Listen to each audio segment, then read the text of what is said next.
How's it going, everyone? My name is Saul and welcome back to the channel. On the last devlog we worked on making decisions matter in the game and we achieved that quite nicely.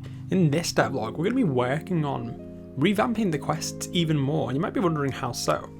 Well, first of all, we need to add an inventory system into the game so you can pick up quests, take them to your desk and assign guildies from there, because the current assignment for guildies is just kind of ugly and I hate it, so we're going to change that. If you like what you see here and you want to see more, please make sure you like and subscribe. There's about 60% of you who watch the videos and don't actually subscribe, and I'd really love it if you click subscribe. Just quickly, some of you explained in the last video you were a bit confused about how the alignments work, so I'm going to explain to you with a graph. So as you can see on the graph, you have the numbers between 100 and minus 100 on the X and on the Y. Alignment falls between them. Quests have decisions which also contain these alignments. So considering where your guildie's alignment is, the nearest one to them, that's the decision they'll make. And now each decision isn't guaranteed to be successful, but they'll make the ones that best suit them, or suit you, depending on how it goes in the future. I hope this graph kind of clears it up a little bit. If you have any more questions, please comment down below and I'll do my best to explain. So this week started off on the Monday, when I did the indie dev stream and I worked on Chrono Consort for the first time in a long while. On the stream, I first of all started off by improving the stats page by throwing the Guildies icon on there, because I made that ages ago on stream but I just never finished it. The next thing I was going to do was work on making the player's office, which is needed for the next milestone. However, Yannick Boyson, who you may know, suggested to me, why don't you improve the UI finally? And I was like, I hate doing UI, and he told me about 9 slicing in Unity, which is beautiful.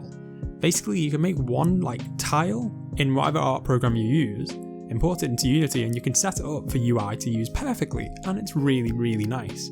So I did that instead. I made a whole bunch of placeholder UI and did that for the next 2 days or so, just making nice UI, which the game now has. And I must say, having actual UI in the game makes it so much better, and I'm very happy I added it in. Now I can actually get started with the milestone, which is to make the inventory system. It only needs to be a simple inventory system, just where you can hold the quests, but we'll see how it goes. I'm not sure if I make the most efficient way, but we'll just see what happens with it. Right, so we're in week 2 now, and I've been working away at this last few tasks of the milestone. There's still a lot to do, but I'm on the current job of revamping. And I ended last week on saying I'm going to set up the inventory system, and that's what I've done. This isn't your standard inventory system where you can hold apples or something like that. It's just an inventory system for holding quests, and it was really quite easy to do. All I do is I just take the game object from the quest board and put it in a different panel. And it looks really nice and it works really well. I also designed some UI for that, and I made it colours that kind of fit the player and what kind of bag they'd have, and I think it looks good. So the reason you put the quests in your inventory is because when you take them, you need to take them to a special room to assign guildies to the quest. And once you've done that, you can then hand the quest to the guildie. If that sounds like there's quite a few steps involved, don't worry, you will be able to automate the process in the future or make it easier in the future, just you wait. The next thing I wanted to get done in week 2 was setting up a brand new room for the guild, which I was really excited to show off, and I was really excited to do art for actually. So, a new room. Exciting, right? Well, yeah, I thought so too. Basically, the player needs an office. You need to be able to get to your desk and relax. Well, not exactly. You need to be able to get to your desk to assign guildies to your quests. So, following on from the inventory, once you get a quest into your inventory, you go to your new office. You go to your brand new, good-looking desk, and you click on it and you assign a guildie to the quest. I added a few things to the quest now as well, so you can see what the guildie looks like whilst you assign it, and that will stay until you've given it to them. Just because I think it makes it easier to identify which guildie am I giving this to again. You don't really have to wonder, you can just say, oh, it's this one that looks like this. Now the desk, I think I'm quite proud of how it looks. There's a front and a back to it. I just need to make the sides, but I'm not sure how to go about that just yet, how should it look? But I have plans for it. You can also notice there's a little paper stack on it, which is a separate object, because I have an idea of when there's no quests, the paper stack disappears, and when there's a quest, the paper stack reappears. So we'll just go into that. Now I'll admit the inventory system and the desk system probably aren't the best in the world. Basically the quests, they just kind of swap between the 2 panels, which is probably not the best idea. I need to think of a way to take some back into your inventory rather than swap them all, but I'll come on to that in the future. For now, the other new thing I added was when you take a quest, rather than assigning the guildie from the quest board, we actually have to go to the guildie. So I did a brand new interaction for the guildies where you can give them a quest and you'll send them off. If you try to give them the quest which isn't valid for them, they just won't do anything. On top of building the new room, I actually added some more tiles as well, which you might be able to notice, to the guild. And I added some brand new art for the quest board just because I wanted something that wasn't just a purple square, and the quest exits kind of disappeared. It's now invisible and they just walk towards the actual exit of the guild. I also updated some of the UI panels just to make it look a bit nicer.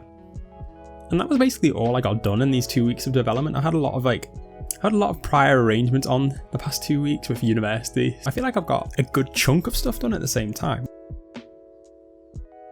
Finally, to end off this devlog, let's just talk about what's going on in the personal life. So on the Monday of week 2, I did a bit of work on my C++ project because I'm trying to learn C++ because I know companies like that.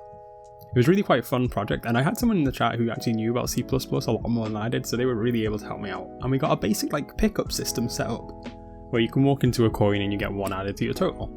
Throughout the week as well, I've been helping Casual Dutchman and Mattbull with their games, and you can check out their videos, which should also be live now. I will put a link down below in the description. You should go watch it. More devlogs are better, right? And other than university just taking up a lot of time with group projects and having talks on, there's not really been much else I've been up to.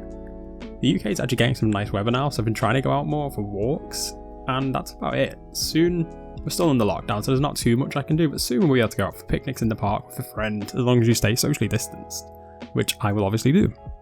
So to end off, I just want you all to make sure you're staying safe. I hope you're having a lovely time, and I'll see you in the next video. There'll be a stream tomorrow, so make sure you come check that out on twitch.tv/gamesbysoul, and I will see you there. And talking about Twitch, the next video that's going to come out will probably be like a little highlights video of just all some of the best moments and clips we've had on Twitch, so make sure you stay tuned for that. Thank you everyone for watching, and I'll see you in the next video. Goodbye.